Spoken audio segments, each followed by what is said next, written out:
આખલોલ જકાતનાકા મહાદેવનગરના રહેણાંકમાંથી પોલીસે વિદેશી દારૂનો જથ્થો બરામદ કર્યો।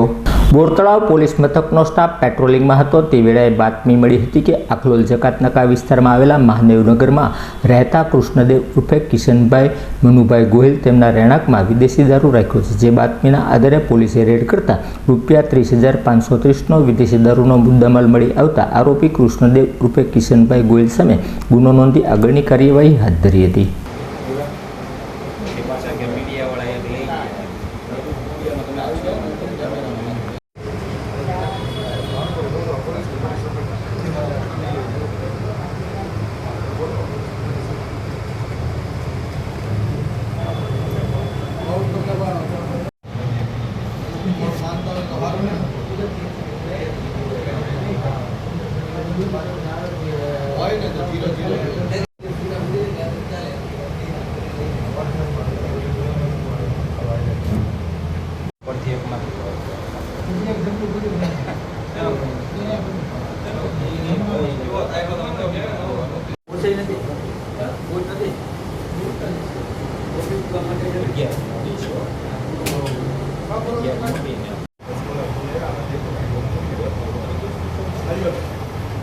બેન છે આમાં